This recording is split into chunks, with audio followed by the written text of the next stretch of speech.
Grant Stone is known for basically being the king of the sub $450 category in the heritage world. They make some of the highest quality stuff, some of the most affordable stuff. They use basically all leather internal components across the board. The midsole, the insole, traditionally made with the Goodyear welt construction, leather lining. They basically upgrade every single component they can, but still somehow keep under that $450 price category. So when they released their Unlined Derby, I was really curious to see if it's still built with the same quality. What does Unlined mean? Why would you want Unlined shoe? So we're gonna cut this thing in half, run through all of our tests to really figure out, is Grant Stone continuing to make their footwear the same way they have that's really built the company? Or are they doing what a lot of other companies do, where they have their classic products that everyone knows and loves, that builds the brand, and they slowly start cheapening out the products over time to increase those margins bit by bit and slowly fall to the exact same thing we've seen from all these brands over and over and over again. They lose who they are because they're chasing margins.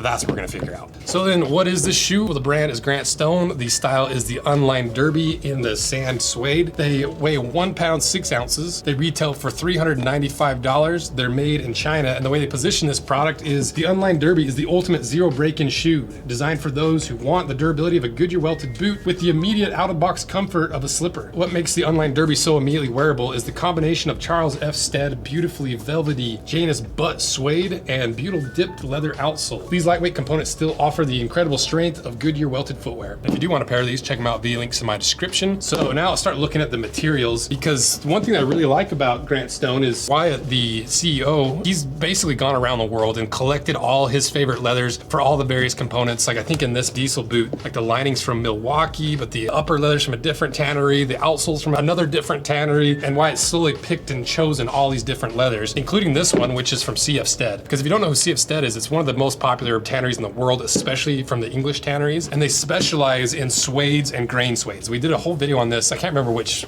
brand it was. I'll link that below, where we went through what is actually grain suede, because suede is a lower cross section and a lot of times a byproduct with a higher quality leather with the grain in it, and then the suede a lot of times goes to cheaper products. It's what a lot of the big brands use. They cover it with a bunch of plastic to make it look like a higher quality leather. So is this actually suede, or is this one of CF Stead's grain suede? If we look at the cross section, it's hard to actually see if there is a cross section, because for the most part they do a really good job of rolling all these edges. The only place you can really see is right here, and I can't really tell that well, but fortunately this thing's unlined, so we should be able just to check on the inside here and see exactly that. See, that is not suede. So even though they say it's suede, it's a CF Stead suede, which means there's a chance that it still has the grain left in it. CF Stead still makes a traditional suede that doesn't have the grain, but this is much, much better, because instead of all those loose fibers being the only thing holding that together, you still have that structure of that grain that keeps all those loose fibers together and prevents it from separating, which is vital for this shoe. Because if you truly made this out of a suede that was just that lower portion of the suede, yeah, it's gonna break in really fast, it's gonna be breathable, but it's not gonna hold its shape as well, so it's gonna get really baggy really quickly, and over time it's a lot weaker than a suede that has the grain in it. So technically this is more of a reverse nubuck than anything, but they just call it suede. What's surprising is it's 2 millimeters thick too. So most sneakers you see, most dress shoes you see 1 to 1.5 millimeters thick, but they did 2 millimeters, I'm assuming because it's somewhat unlined. They wanted that extra strength, they wanted that extra durability by having a thicker leather that has the grain, rather than doing just a traditional suede without the grain and then laminating lining on the inside.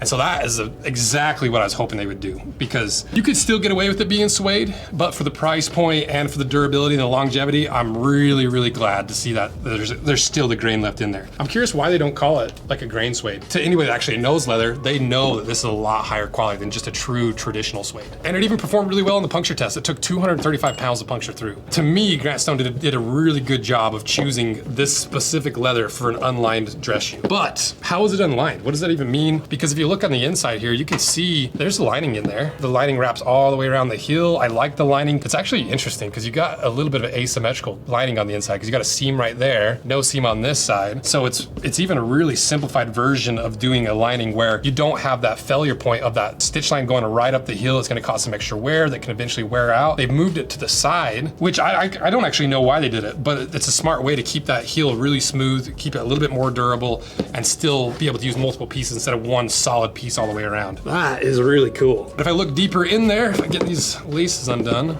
That's another interesting little thing, right? So see on the inside, you can see there's a little eyelet. On the outside, there's not. So it's a blind eyelet. So you still got all the strength of having a brass eyelet in there, but it's covered over top, so it looks really clean. That's one of the big differences between Grant Stone and every other company that's competing with them, is they actually do care about all the little details like the grain, like the eyelets, like that little side stitch. So far, pretty impressed. But how unlined is this actually? Well, you can see that lining goes all the way to about right there.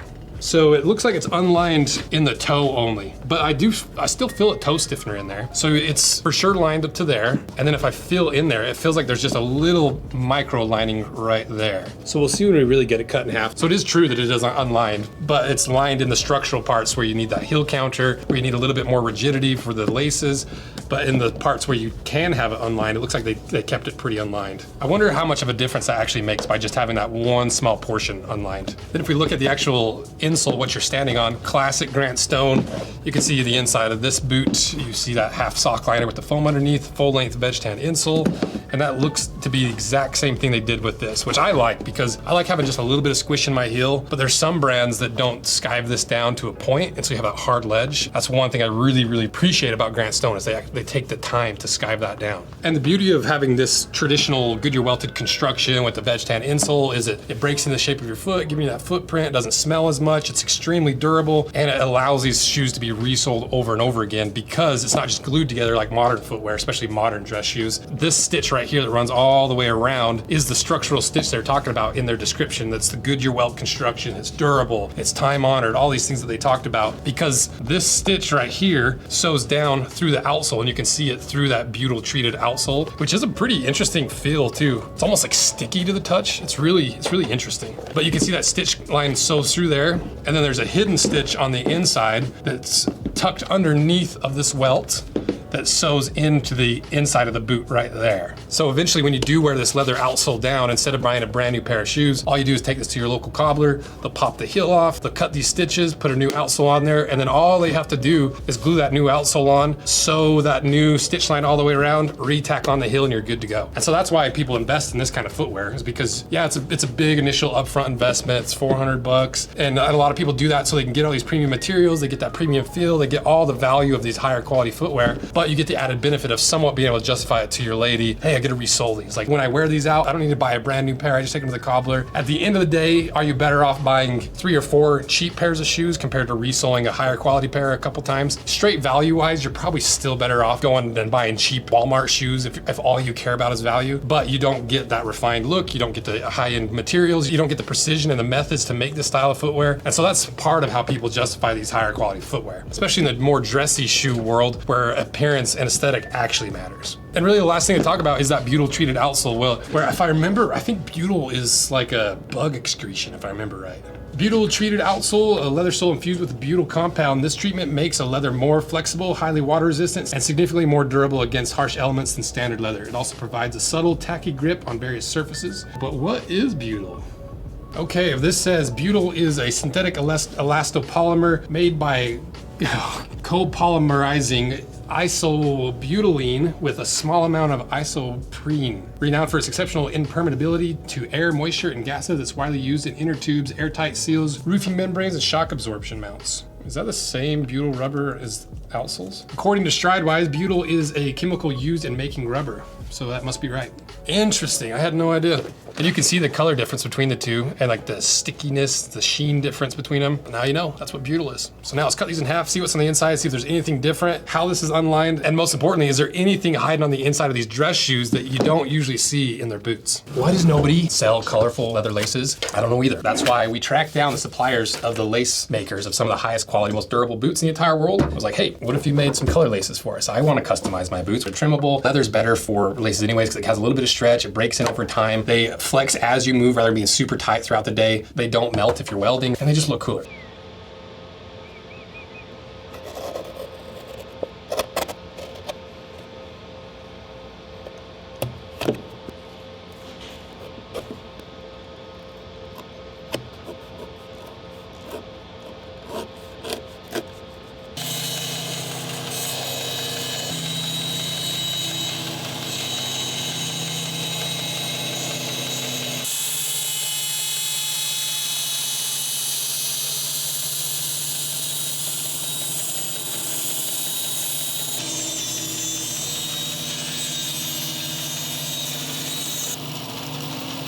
All right, we got the Grant Stones cut in half, and if you're not subscribed, consider pushing that little subscribe button, give us a like, check out our handmade leather goods we make right here in the shop, because most people don't know, I started this business doing leather goods, and then the YouTube channel came after. So if you never even knew we did leather goods, check them out below, check out our insoles, our wallets, our belts, check out our collabs. That's how we afford to cut apart brand new $400 dress shoes and sneakers and boots 2 to 3 times a week, every week. So thank you guys for your support. Now, let's see what's inside.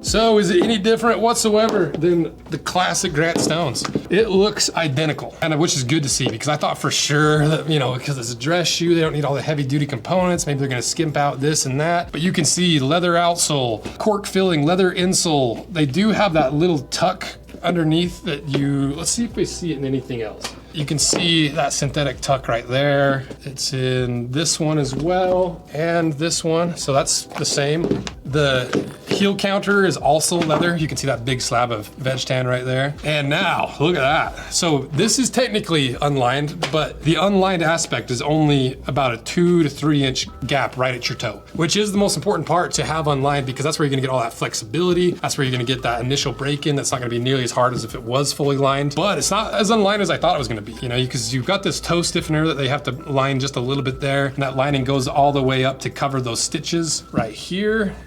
I don't think this is that big of a deal, but I was surprised that this wasn't sewn in anywhere. You can see one of the editors, in doing some research, making the script, tore that apart, but on this side, you can see it's cemented in there pretty well. And now you can really see that grain on this alleged suede, which really all it is a reversed nubuck. But, you know, especially in the dress shoe world, people don't have the same understanding of suede as they do in like the more heritage and like the work boot world, which I think is fine. And to me, it's vital that this had this kind of leather instead of just a true suede, because it still resists some stretch, it still holds its shape. And I think that's where that balance point is with this shoe, because if you would have done a true suede, I would not have been as hyped about it. So is Grant Stone selling out? Are they cheapening the products over time? They're clearly not. This is right up there with all the other shoes that we've seen and boots we've seen from Grant Stone. And you compare these $400 range boots and shoes to like any of the $500 to $600, $700 boots and shoes. That's why these are so loved, because you basically get the same components that you would from any of these other brands that charge $200 to $300 more. And a lot of times you get better finishing from Grant Stone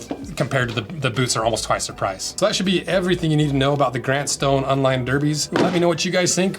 We've never really delved too much into dress shoes, just because it's not my personal interest, and more Western workwear, but we could easily start getting into it. So if you guys want to see more of this style of content, support this. Let me know what you want us to compare these to, and let me know what you thought of these and Grant Stone on the whole. And thank you guys for all your support. See ya.